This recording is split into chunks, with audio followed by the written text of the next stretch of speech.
To weigh in, let's ask our A-plus panel for the day. Host of Watchdog on Wall Street, Chris Markowski, columnist for the American Spectator, Jeff Lord, and former advisor to President Trump and Margaret Thatcher, John Brown.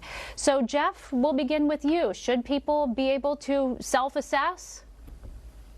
Yeah, I think so.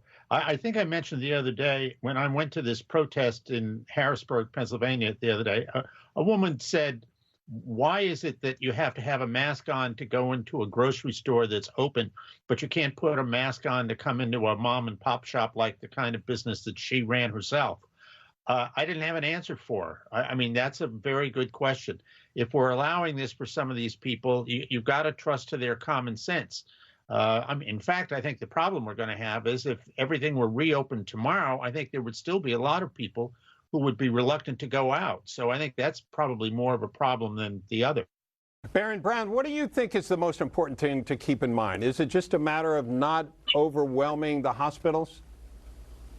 Well, I think yes, and that is the balance between completely overwhelming the medical system, the health system, and killing the economy.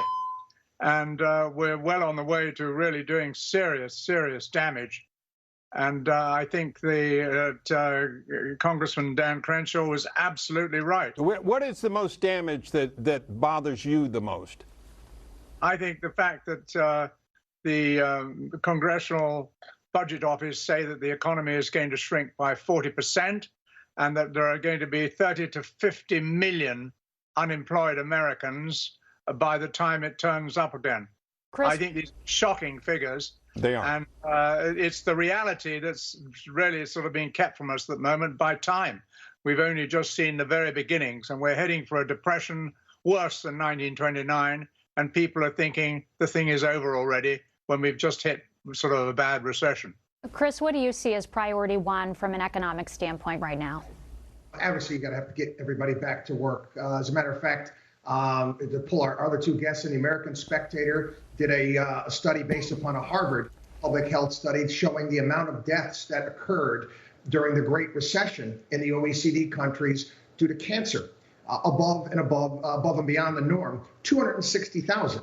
Nobody's talking about those numbers. I don't hear anybody going out to suicide hotlines to seeing how many people are calling into these. Those numbers are being completely ignored. Unemployment is death, too. I remember when Cuomo last week said, hey, listen, the COVID is death. You know what also is death? Unemployment is death. And unless we get people back to work, it's the same scenario. John Brown, let's talk a little bit more about this. You got the stock market, which actually is doing very well. It's having its best month, depending on which index, since 2002 or 1987. And you have money being spent by the government, trillions of dollars by fiscally. You've got the Fed. Okay, what time? 51. We had who had 51? John, we had a bet here. I bet it was 50.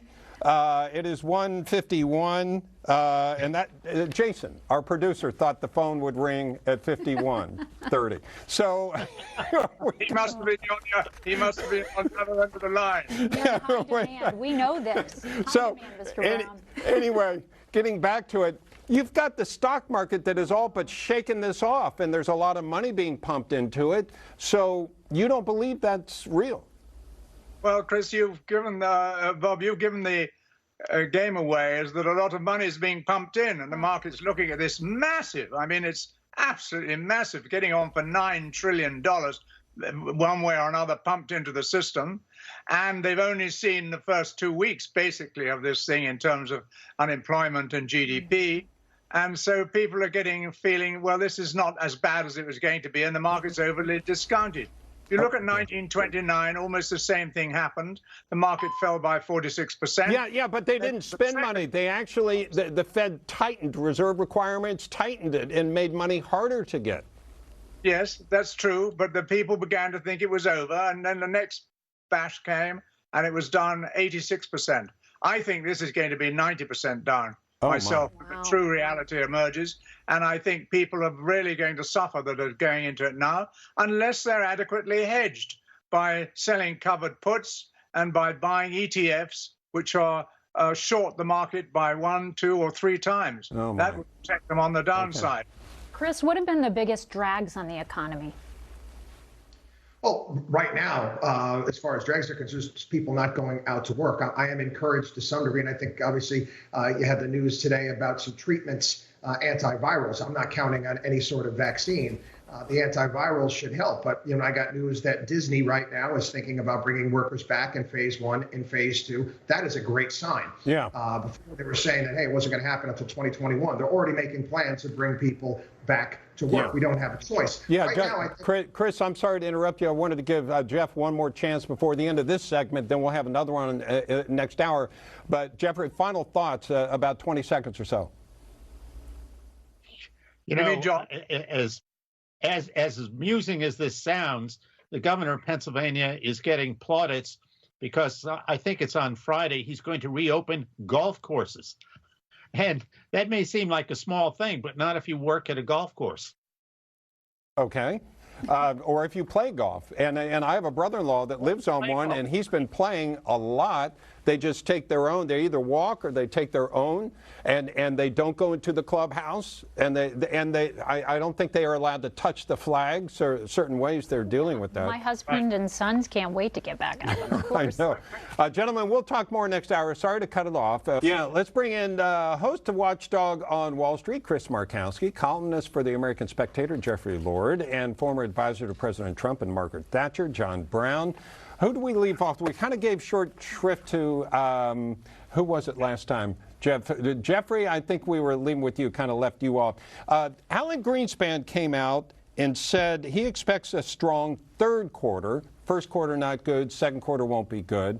And then we talked to John Brown last hour, and it sounds like we're going into another Great Depression. So and we'll get to you in a second, John. So where do you stand, Jeffrey? Well, generally speaking, I think Alan Greenspan, if memory serves, was President Reagan's head of the Fed. I'll stick with Alan Greenspan. He was pretty good for President Reagan. I think he's a pretty sharp guy on this. Chris, what about you? Are you sticking with Greenspan? Well, I don't know if it's going to be any sort of V-shaped recovery. I think we can do some things to help ourselves come back. One of those things is people are getting unemployment checks and they don't want to go back to work because almost 50% of the people are making more on unemployment than they would be if they went back to work with the government $600 checks. I would almost pay those people out as a stimulus in a lump sum that's supposed to last through July. That would encourage people to want to go back to work. That's an issue right now with people that are getting the PPP program, is that they want to bring their employees back and the employees don't want to come back. You had the governor in Pennsylvania say, hey, why don't you just give them a raise then? But if the numbers aren't there and the revenues are not coming in, you can't do that. Yeah. So again, this is part of the government causing part of the problem. Yeah, an unintended consequence. I know they talked about that, but then they rushed everything through. John Brown, can you give me the scenario where you think we're in another Great Depression? I'm not saying you're wrong because we certainly don't know, but you're laying out a scenario that's kind of the worst of everything. Well, Bob, first of all, I listened to the Fed chairman, and I think your summary was excellent, quite excellent. The reasons I feel most importantly for a depression point of view is that, as the Fed chairman just said, the damage to the economy is massive already. And I think that rehiring is always much, much slower than laying off. And so that's, I think, going to be a slow problem, added to which, as Chris said, the extra payments for being unemployed at some wage rates is a disincentive. And I totally agree with his idea of paying it in a lump sum to encourage people back to work. But the big thing is the employer. A lot of people in restaurants and hotels, particularly in restaurants, will not be there to reemploy. And that is the big damage. I think it's not only the degree of damage, it's the speed with which this event has hit us that I think is so damaging and underestimated at the moment. And I think tomorrow we're going to see frightening figures, and we're going to see progressively frightening figures for GDP and unemployment as we look ahead over the next few weeks. And tomorrow you're talking about the weekly claims. Now, Jeffrey, yes. Alan Greenspan said that he is concerned about an aging elderly population. How much does that come into play here from an economic standpoint? Well, I wish Alan Greenspan would leave me alone. I imagine it does play some role here. Look, there's no question this country, and the world for that matter, but certainly this country is in the middle of a massive change because of all of this. We will be a different country when we come out of this. There will be different ways of approaching things.